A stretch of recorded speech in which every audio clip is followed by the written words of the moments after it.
Good afternoon, East Texas. Welcome back to East Texas. Now, we are joined via Zoom at the desk with a pretty impressive guest, Sharon Kruk. You are the executive director with the Coalition, a very amazing organization right here in East Texas. Am I right? Yes, we are centered in Angelina County, but we do cover several counties in East Texas. Well, you have a pretty amazing event coming up, but before we get into that, can you just, for our viewers, let us know exactly what the Coalition does and what the main goal of this organization is? Sure, we're a nonprofit that's focused on substance abuse prevention and mainly for youth. So we're hoping to prevent kids, teenagers, from using alcohol, drugs, any harmful substances. And that's something different that you do a little bit, because a lot of these drug-free programs only center on drugs, which is what we're seeing the most talk about right now. But you're also trying to get them off the path of alcohol and potential alcohol abuse.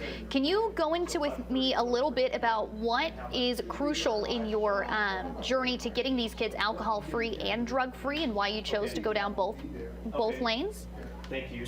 Well, the research shows us that, teenagers' brains aren't fully developed until the age of 21 and even after.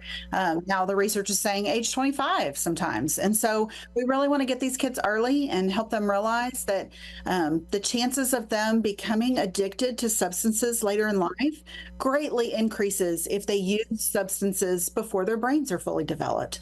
So if we can, and that includes any harmful substances, that can be nicotine, obviously alcohol, marijuana, any harmful substance. If you introduce that early, then you're setting yourself up for addiction later in life. So we want to get them early, help them understand how their brain works, and try to keep them away from these substances. And I think that's something that not a lot of kids, especially teenagers, think about is, you smoke marijuana with your friends when you're 15. What does that lead to as you grow up and as your brain continues to develop? You start hitting your vape at 15. What does that kind of lead you down that rabbit hole of doing later on? What have you seen in terms of your career working with the Coalition, and what have you seen when it comes to the outcome of these kids if they come in early enough and they really commit to that lifestyle? What's the outcome? Well, it's success, and that can be many different forms for many different kids. But we want them to live up to the potential that they can be. Whatever that path is, we want it to be a path that they consider successful. And so, any of these harmful substances, that just gets in the way of that. And we, back in the day, it used to be just say no, and that was it. Just say no, but really kids these days, they want to understand why. Well, why just say no? So if we can get to them, talk to them, and make them understand what's happening and what they are setting themselves up for in the future, then, that's what we're all about. Success. And one of these ways that you set them up for success is you have some pretty fun events, such as the Color Me Drug Free Obstacle Challenge course. Can you walk me through what this event is about? Yeah, so this is a family-friendly event. Anybody can come out to it, and we've just got a bunch of different obstacles set up. Toss out drug-free, and they have to, toss a beanbag through a hole, or different things like that. Different obstacles that they have to complete. But as they're going through and completing the different obstacles, there's going to be puffs of color coming at them. So kind of like a color run that most people have probably heard of, but this is just a little bit different twist on it. And our older kids, our drug-free all-stars, are going to be out there on the course, and they're actually going to be the ones that are helping the kids through the obstacles and then shooting them with the color. So yeah, so it's kids of all ages, and it's a way for the younger kids to see the older kids making that choice of being drug-free, and hopefully seeing that as a role model for the future. And, I have a 17-year-old brother who we have a very big age difference, so I've always felt a little bit of a third parental figure to him. So I'm constantly sending him all the interviews I do about, how much fentanyl is infiltrating the streets these days. And, every 7 pills of every 10 pills on the streets these days has a lethal dose of fentanyl. So this is really important work to get these kids to quite frankly, stay alive throughout the rest of their life until their brain is fully developed. What other resources do you offer with the coalition to kids just like my brother and just like everyone else's brothers and sisters and children, that you're trying to guide down that correct path of, you know, being drug-free, being alcohol-free, not falling into substance abuse, that sort of thing? Yeah, so we partner with our schools, local schools, and we can come in and do presentations and different activities.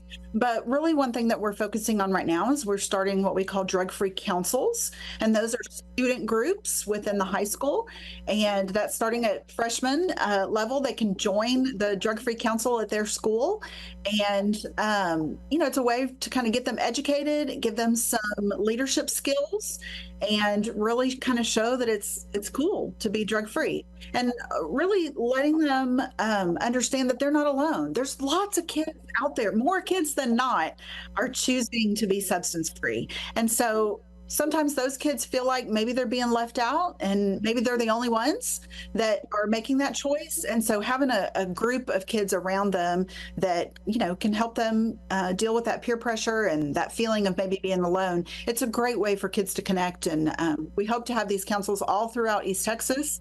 We're starting in Angelina County. We've got one going in Polk County, one in Cherokee County. And so we're just hoping to expand across the area.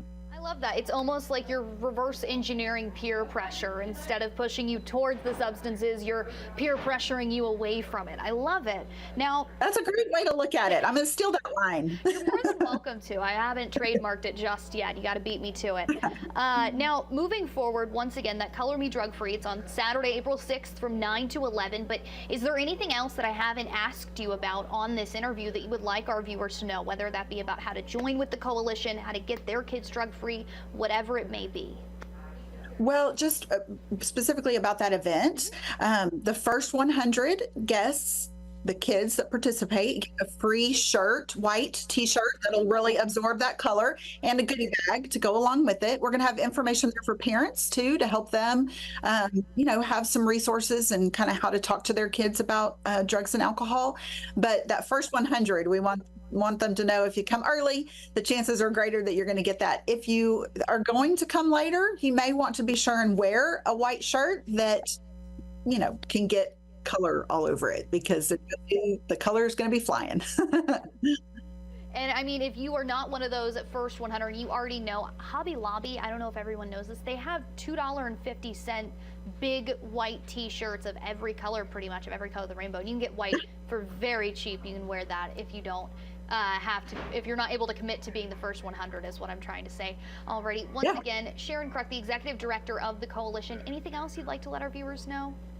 No, we hope to see everybody on April 6th, though. All right. Sounds good. Once again, that is the Color Me Drug Free Obstacle Course Challenge from 9 a.m. to 11 on Saturday, April 6th. Thank you so much for joining us today. Of course. Thanks for having me. Thank you.